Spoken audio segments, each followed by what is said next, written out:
Hey! So yeah, the vlogs are going... Whoop, excuse me. Probably used to that by now, it's me recording. So yeah, the vlogs are... There's no vlog for yesterday, but the vlogs are going really well. And so they're going to be going up. You're getting these. I've reset all the channel. I've just literally done episode 2 of the new series for Impact Wrestling, which is 1987 Impact, run by Jesse Ventura. That's going really well, really enjoying that. There's going to be one more new series coming, or 2 maybe, which are going to be, both of them are going to be set in the past, so keep an eye out for that. But today, we're here for Impact Wrestling review. Yes. My favourite day of the week, for anything for wrestling related, is a Saturday and a Friday morning. Because it means I can sit down, I can watch Impact, and on a Saturday, you got Watersport. Now, I will be confirming right now, I will be reviewing MediaCon on Twitch. I'm not going there live, sadly I can't afford it. I ain't richest man in the world, I'm quite poor, that's why I record this stuff on my phone, because I can't afford to actually use a camera. So yeah, WrestleMediaCon will be reviewed. I'll be watching it live, taking notes, and we'll be seeing what happens. Watersport guys are going to be on there, which is another reason why I want to watch it. You've got Jody Flash taking on LAX for the tag team titles and all that sort of thing. That's all coming off. But this week's Impact was a 5-star show. I'm going to tell you now, I have rated this show 5 stars. Better than SmackDown, better than 205 Live, better than Raw, better than NXT this week, better than the Mae Young Classic. It's a better so far this week. Once we get Watersport done, I'll do a best show of the week. But at the moment, this is winning. So we open up the night with a recap of Redemption, and also what happened last week with the LAX and stuff. We'll find out later what's going on there. So first up is Rich Swann versus Petey Williams, a rematch from last week, I do believe. Rematch. So it is a brilliant match. Sydal comes out, he sits on commentary. There's basically, Swann's doing this all weird dancing. Petey Williams does a quick wall up, 1, 2, 3. Some great high flying stuff from Swann. And there's a lot of holds between both Petey Williams and that. He does a code breaker from Petey Williams. There's an over the top rope by Hurricanrana. They cut her off the rope brackets, very similar to what Jay Lethal uses his finisher as the lethal injection. Love to see Jay Lethal back in Impact, by the way, Don Callis. Make that happen. There's kick out, sharp shooters. This is awesome chance. 450 splash off the apron. Then at that point, Sydal leaves the table. I'm just scared. I haven't wrote down a blow by blow what happened in the match like I normally do, because I'm trying to cut that out of my episodes because I don't watch as much. I spend more time writing than I do paying attention to what's going on the screen. So yeah, and basically once he stands on the apron and sits down, but Swann is on the top rope getting ready to go for the Phoenix Splash. He goes for it. He's been waiting too long, so Petey moves out of the way. It's a Canadian Destroyer, 1, 2, 3. Petey Williams wins because of Sydal. 4.5 stars. A fucking amazing match to open up the night. Straight off the bat, Impact is on fire. Straight off the bat, 4.5 stars. So, Moose Hype. Sydal switches backstage going, oh, I can help you do this. I can help you win. All that sort of thing. And Sydal's basically like, Rich Swann's like, fuck off, I don't need your help. Basically, excuse my French, but he's like, piss off, don't need it, leave me alone. So Sydal on his side says. Next one is Deadly Squad versus Grado and Hendry. Oh yeah, this is where I've done 2 pages by accident. So yeah, Deadly Hit Squad is the best hit squad I've seen yet from these guys. Grado, everybody is up for Grado. Hendry's great as well. They're both brilliant wrestlers. Definitely main event caliber in Impact, and I think they're going to be that very soon. So a Sky High with another move from the Deadly Hit Squad ends the match with a 1, 2, 3 Hit Squad win. That's a 3.5 stars. What happens afterwards is Katrina gets on the mic, tells Grado he's a loser, he's a imbecile, a slob, blah blah blah. So tells Grado he don't love him, kisses Hendry. I'm thinking, oh my god, no. But Hendry, this is what I love, tells her to piss off and tells her she's the disgrace. Grado looks very upset. But I'm so glad that Grado haven't split Hendry and Grado up. Very good about that.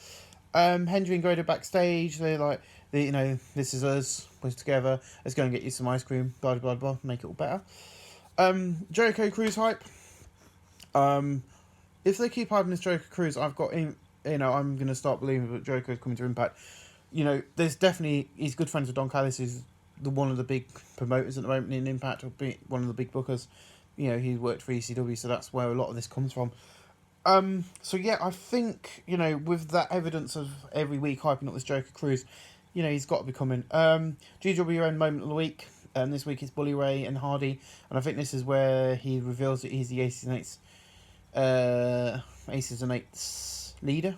If you remember that moment, many years ago that was, but it was great stuff. The Aces and Eights, one of the best things Impact did during or after the Hogan years, actually, or during the Hogan years, because it was Brooke Hogan won it at the time. But yeah, so it was one of the more interesting things they were doing during the Hogan years. But skip through that.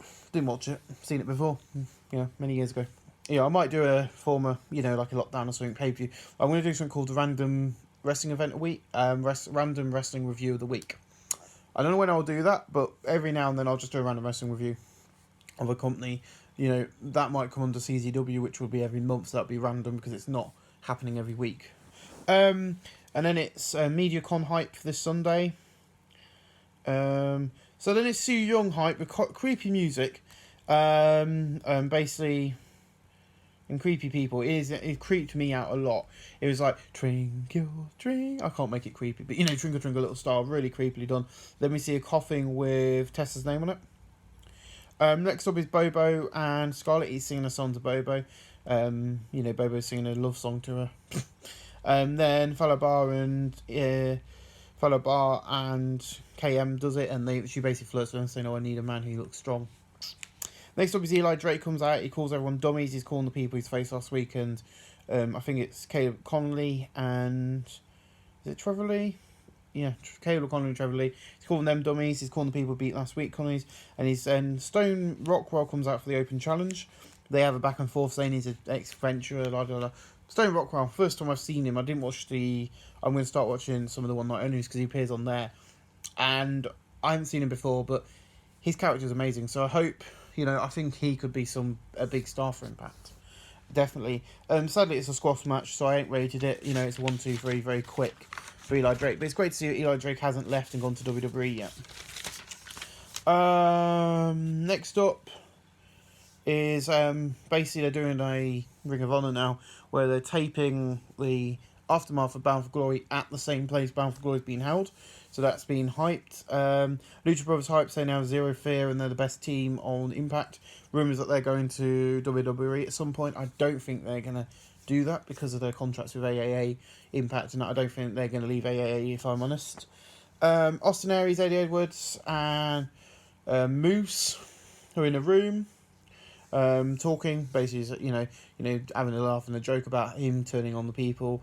I think it's Kathy Kelly, I think her name is, burst in the room trying to get the interview. You know, they're like, oh, why doesn't anybody knock anymore? Next thing you know, they tell her to take a seat and stuff. Next thing you know, Alicia Edwards comes in screaming at Moose, going, why have you done this? What are you doing, you bloody idiot?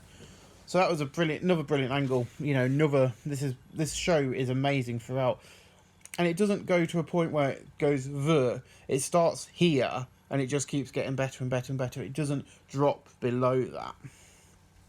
So I think if they could get back on Spike or something off Pop, a lot of people would find that Impact is amazing at the moment, especially the wrestlers have got like Cage, you've got Pentagon, you've got Phoenix, you've got Austin Aries, Killer Cross, Moose, Eddie Edwards, Johnny Impact. Yeah, these guys are brilliant and brilliant what they do. Next up is Sue Young versus Tessa Blanchard for a rematch for the top Knockouts title. No bridesmaids, and boy does Tessa Blanchard look good with a title belt around her waist. I am sorry. I don't fancy Tessa Blanchard. She's not my type of woman. She's not that pretty to me. But that belt around her waist looked like it belonged around her waist. It was very weird. Quick roll up. Another quick roll up to start the match. 1, 2. There's all sorts of going for the mandible claw. She rolls out. She bites the forehead on the turnbuckles. There's a load of great moments in this match. Too many to list off. This is a 4.5-star match for a women's match on TNA. Better than what we've seen on WWE for ages. And TNA, once again, is making the Knockouts division, the top women's division in the industry, is better than the Women of Honor matches I have had quick glimpses at. So Tessa basically hits a finisher, which is the buzzsaw. 1, 2, 3. She retains her title. Another 4.5-star match. Right there for the women's match. Great. After that, the Undead Brides bring out the coffin to her music. Because she's distracted by the Undead Brides, Sue Young attacks her from behind. Screw you, Sue. She's down and out. And she's going to get put in a coffin. But lucky enough, Ali and Kiera Hogan come out. to a huge pop, save her, but she's like, I didn't need your help, I was fine, didn't need it, I don't need friends, I'm the champion. So yeah, that's going on. That was quite a brilliant angle, and that's that page done. So next up is, I think, beatdown, and then they continue beat the dash triple. What the hell? Sammy.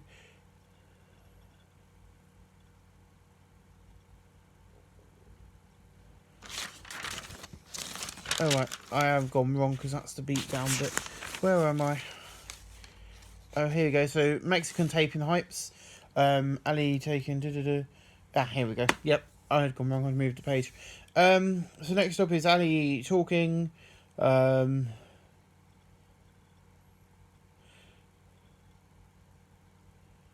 Mexican hype. Is that OVE talking? Sorry guys, I'm just gonna have to read my handwriting.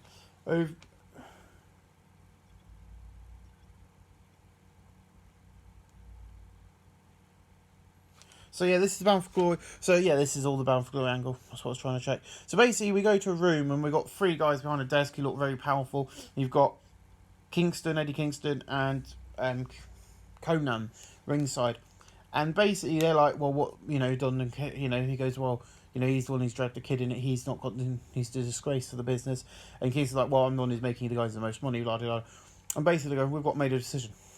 We're going to have a ceasefire. Now, I don't understand how these guys can do this, because they're not in management, but there you go, they've done it. They go, it's going to be a ceasefire until October the 14th. I knew as soon as they said October the 14th, it's Bound for Glory. That's how much of an impact nerd I am. So they go, it's Bound for Glory. It's going to be LAX, which includes Conan, taking on the OGs, which includes Kingston. I've just put here, Bound for Glory is awesome already. Now, it hasn't been properly confirmed, but I'll talk about another match later on, but I think it will be happening.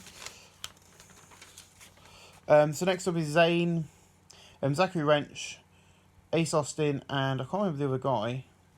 I've got his name down, but I can't read it. Versus OVE. 4.5 star match. A lot of great high flying stuff. It was much more of a beatdown by OVE, but the stuff that Zachary Wrench and all that lot got in, it looked so good, and it was such a solid match that this was awesome. There was even at one point as an Impact champ, and also because I didn't speak about it before, but the Desi Hit Squad match. Dranger did a song where he's talking about Sonic Love and the fact he doesn't, he only likes Katrina as a friend in that song, and he's writing these songs. At one point, they don't have tights for the same what look like tag teams, so they mean it's just, this is a Desi Shit Squad or something, Desi Shit Squad. He put a star for it, but the fans were chanting that at the Desi Hit Squad. So it's things like that that get an impact over, in my opinion. Yep, so that's that done. After the match, Callahan continues to beat down. He basically gets a mic and he goes, I've said this before, OV is the best trios in the industry today. Basically saying this feud isn't going to end with the Lucha Brothers. They say that don't forget about Moose attacking and not Moose. So Brian Cage attacking him, and he's now in the feud, so he's going to be shoved in here, which I think is great for the story. And he says, in this game, everything will regret what they've done, because Ohio are taking over everything. OV taking over everything. Next, Moose is up. So Aries goes, Aries is talking to Mike, and he goes, well, everybody's been asking why he did this. So why don't we ask the man himself, Moose? So then Moose gets on the mic, and he's like, I did this because he didn't... So basically, it's a typical wrestling angle here for why he turned heel. Moose was there during the Dreamer stuff, during the problems with his wife, when he was in hospital, the thing. And Eddie Edwards didn't go and visit him in hospital. The only people who contacted him was Killer Cross and Austin Aries, basically. And then he's like, I'm the mastermind. No one's going to take this belt from me. I'm the mastermind. These two got masterminds behind him who are going to control him. Who comes out? Johnny Impact. So they go back and forth like, oh, I'm doing this. Oh, I'm going to do that. You do. Back and forth between each other. What I love about this is these two are such good stars. I think these two are the biggest names you've got in Impact right now, unless Chris Joker turns up. So these are the two you want to put at the top. And what are they going to do? Put them at the top of the card. As far as I can tell from this angle, it's going to be Impact versus Aries at the Bound for Glory. Now, for me, that is an excellent match. I think that's going to be a great main event to close off this night. And you've already got LAX versus OVE with Conan's return to the ring. So that's going to be good. This entire show I've given 5 stars. This show Started at a high point and finished at a high point. It didn't dip anywhere. Every angle made sense, and it continued stories. Wrestler of the night for me is Joe Hendry. Great guy. I think I gave him to Wood Spot. So at the moment, wrestler of the month is going to be going to Joe Hendry, but I'm talking about that later. Female wrestler of the night is Tessa Blanchard, because every time she gets in the ring, she's getting better and better and better. Moment of the night, everything was great. And match of the night for me was the OVE match, because it was the best match of the evening. So that's my review of Impact. I'm not gonna. The reason I didn't go over it isn't in much detail as I normally do with these shows, is because I don't want to ruin it for you. If you want to go and watch a great wrestling show, what you can enjoy for the next hour and a half on the GWN app, go and watch Impact. Impact Wrestling is great. At the moment, it's one of the best things going. I think it's got a cross between WWE, Ring of Honor, Lucha Underground. I think it's more based around what you would have got and I think it's the closest we're going to get at the moment to a modern day Attitude Era style wrestling. So that's my review for that. Ladies and gentlemen, I'll see you, because I'm always here with you, whether it be TWE or Wrestling Review. Thank you for watching.